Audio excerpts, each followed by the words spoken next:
সুপ্রিয় দর্শক, আসসালামু আলাইকুম। প্রিয় দর্শক, আজকে আমেরিকা আন্টির সহযোগিতাগুলো নিয়ে, এই রমজান মাসের সহযোগিতা নিয়ে কিন্তু আছি এমন একটা জায়গায়, যেখানে আসার পরে আমি নিজেই চমকে গেছি যে আসলে মানুষের জীবনে এমনটা কখনো হতে পারে। তো আজকে আসার পরে এই বাড়িতে আমি দেখতে পেলাম আজকে অসহায় অবস্থায়, মানে কতটা কষ্টে একটা মানুষ দিন পার করতেছে। আসলে না, চোখে না দেখলে কখনো আমি আপনাদের বুঝাইতে পারতাম না, বলতে পারতাম না। তো আসলে ভিডিওটা না করলেই না, আমি চাইছিলাম যে ভিডিও করবো না, কিন্তু ওনার যে পরিবেশ, ওনার গায়ে মানে কাপড়টা যে ঠিক মতো রাখবে সেটাও নাই, তার কারণে দেখার পর আমি ঠিক থাকতে পারলাম না। তো আমি ভিডিওটা আপনাদের জন্য তৈরি করলাম। তো যাই হোক, কাছে একটু ভিতরে আসলে অনেক কথা বলি নাকি আমরা কোন মধ্যে শরীর ঢাকা দেখে রাখছি। তো আসলে যে অবস্থায় আছে উনি। আসসালামু আলাইকুম, ভালো আছেন? হ্যাঁ, আপনি এই যে শুয়ে আছেন, আপনার কি হয়েছে? হ্যাঁ, কতদিন যাবত এরকম? আপনি শুনলাম যে অনেকদিন যাবত এই যে ঘরে করার মতো নাকি, বাইরে যেতে পারেন না, চলাফেরা করতে পারেন না, অনেক সমস্যা। আপনি যে প্রতিবেশীর কাছে শুনলাম, আর কি আমি যে বলি, প্রতিবেশীর কাছে শুনলাম, আশেপাশের লোকজন বললো যে আপনি উঠতে পারেন না, চলতে পারেন না, ঠিক মতো খাইতে পারেন না, অনেক সমস্যার মধ্যে আছেন। তো যাই হোক, আমরা ছিলাম যে আমেরিকা থেকে আমার এক আন্টি, সবার পাশে যারা কষ্টে আছে তাদের প্রত্যেকের পাশে কিছু না কিছু দিয়ে মানে সহযোগিতা করছে।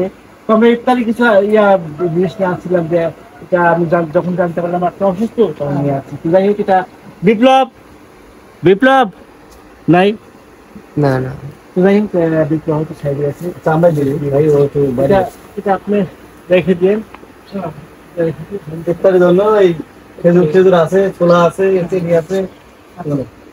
আর আপনি দোয়া করবেন, আমার আন্টিকে দোয়া করবেন যে আন্টি দেশে নাই, দেশে অনেক দূরে আছে, তারপর দেশের মানুষের জন্য তার যে এই ভালোবাসা, তাকে দোয়া, মন থেকে দোয়া করবেন।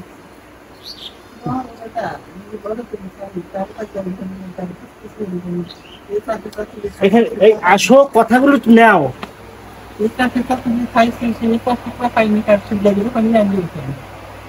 অসুস্থ হয়ে পড়ে গেছেন, পড়ে আছেন, যাইতেও পারেন না, চাইতেও পারেন না, যেতে পারেন না। আসলে মানুষের জীবনে এক পর্যায়ে মানুষ এমনটাই হয়ে যায়, আসলে কিছু করার থাকে না। আজকে আপনি যে পরিস্থিতি, চাইতেও পারতেছেন না, খাইতেও পারতেছেন না, কিন্তু চলতেও পারতেছেন না। এখন আপনার দেখাশোনা কি আছে বর্তমানে?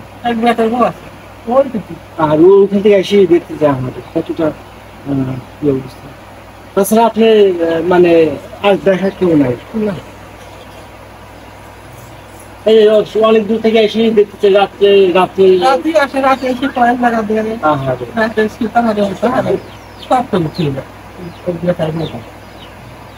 তো যাই হোক, প্রিয় দর্শক, আপনারা এই অসহায় মানুষের পাশে থাকবেন। আসলে মানুষের বয়সের এক প্রান্তে সবাইকে এরকম হতে হয়, বিপ্লব উনি তো অনেক অসহায়, ঠিক আছে।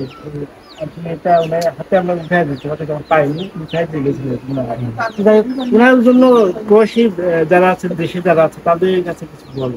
উনি তো দর্শক দেখাশোনা কেউ নাই। তো সবাই দোয়া করে দেন, কারণ দেখেন দেখার মতো কেউ নাই, একা শুয়ে রয়েছে, একা একা শুয়ে রয়েছে।